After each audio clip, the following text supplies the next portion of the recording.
umupo ka. Good afternoon, ladies and gentlemen. Pasensya na kami na sa opisina ko. May kasalang balang ng bayan niya sa anyway, to our friends in the media,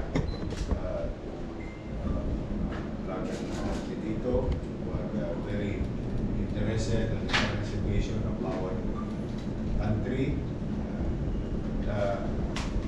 Here in Manila, as you all know, we have taken the first course of action legally sa mga ilang kumpanya na nag-abuso sa kanilang pribilehiyo pinagkaloob sa kanila ng national government. As you all know, we officially filed criminal cases. This is now the second course of action of your city government. So we'd like to inform you guys, and especially the public, the people of Manila. As of today, through the effort and guidance given to our city treasurer's office to issue SOA or statement of assessment, a statement of account, statement of account to those involved in 350 flood control projects worth over and above 255 million pesos. Statement of account issued by the City Treasurer's Office for contractor's tax under our tax code, local tax code. Now, however, contractor tax for 9 flood control projects worth 8,095,351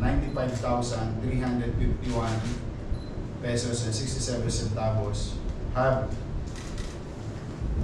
only been paid by the respective contractors. Ibig sabihin, after natin mag-file ng kaso, and i-SOA yung mga contractor na yun, meron ng 8 milyon ang nagbayad sa siyudad ng Maynila.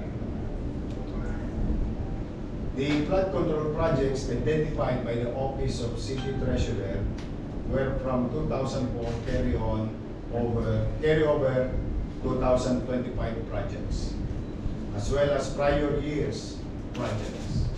So that is remember the 2022-2023, based on the isumbong sa Pangulo.ph website. The basis of our documents and data came from the Office of the President. The city government has issued already notices to the contractors of 305 flood control projects that remain delinquent in the statement of the contractor's tax obligation. So, siyempre, kami hanggat maaari, dinidiplomasya namin sila as we have done in the past, as much as we can. But if hindi sila tumugon sa kanilang obligasyon sa lungsod ng Maynila, we have no recourse but also to find charges against them, as like what happened last week. And we only act on the basis of evidence. Kaya ayaw ko naman na po tao bayan nalilito sa dami ng ingay o personalidad, kanya-kanyang salitaan. We want to be surgical with our action.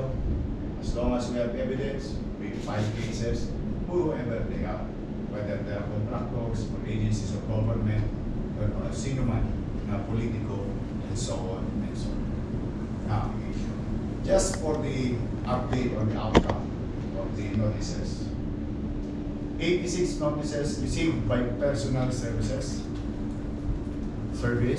12 notices served but refused to be received. I wish them good luck. Sayang naman. Binibigyan ka na ng due process. Kung hindi ka pa tumutugon. 3 notices not delivered due to address change and will be delivered to the new address if found. Ibig sabihin, biglang nangawala itong mga kumpanya ito sa stated address nila. But we'll find a way. 192 notices being delivered via LBC. Kasi malalayo yung mga lugar. Siya din topic ng Senate investigation. Paano nakakapag-wait yung mga ibang kumpanya kung galing sila sa bundok ng tralala. 12 notices made via bill post. Here are all the SOA of all those listed under the isumbong mo sa Pangulo.ph. Ito lahat ang SOA nila. Before I answer your questions. So, now, let me be clear about this to those subject company. What will happen if you don't comply with the city government's action? Anyway, it's your obligasyon naman nila na bayaran nila yung contractor's tax. It is also computed in their projects. They know it very well. Because it's a universal, most likely, rule or ordinance and tax code of different LGU. What will happen? We'll give them ample time to respond, to act the way that those 9 projects already complied with the SOA and paid the city. Tutulong kami sa panawagan ng Pangulo at saka ng DPWH na iba, i-blacklist, and we'll request blacklisting of this company to DPWH. Yung susunod na action nun, depende na sa DPWH. Or what will be the action of the city with regard to those companies? Yun naman, yung aming kakayanan. So we will make sure, and at least ito yung maganda ng paalala at babala rin sa mga iba pang ahensya ng gobyerno na itong mga hindi magko-comply na kumpanya will be blacklisted under the City Engineering's Office and Office of the Building Official. So ano ang epekto noon? Hindi po sila bibigyan ng permit.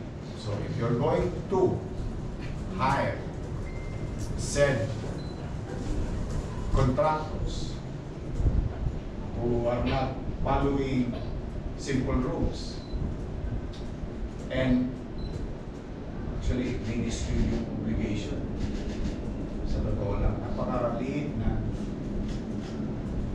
salapi o pera due, accrued already for the city, hindi na sila makapaghahanap buhay sa Maynila. At magandang babala rito sa private sector. Baka kasi i-hire yung mga contractor na ito. Bago kayo mag-hire, check nyo muna kung blacklisted ba sila sa City Engineering Office and Office of the Building Official. Because not until they fulfill their obligation to the city, saka lang namin ililift yung kanilang blacklisting sa city government. So, we will complain before the DPWH office through the leadership of Secretary Vince Dizon. And as you all know, Secretary Vince Dizon already manifested and made a statement as a matter of policy, those earring companies or contractors will be blacklisted.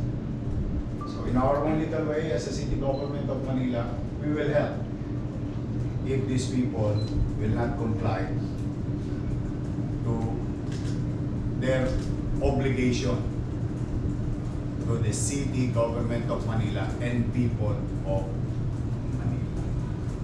So yan ang mangyayari sa kanila. Kaya buti natin nandiyan kayo, kaya namin kayo ipinatatawag para na sa ganon to send the message them.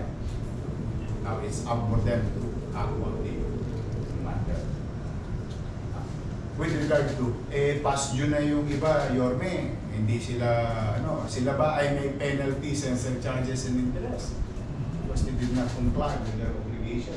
Maari, pero, the good thing about the city of Manila today, since July 1, through the airport of Sangguniang Panglunsod, also come up with general amnesty program. Your city government issued a 6-month general amnesty program. So if I were them, it is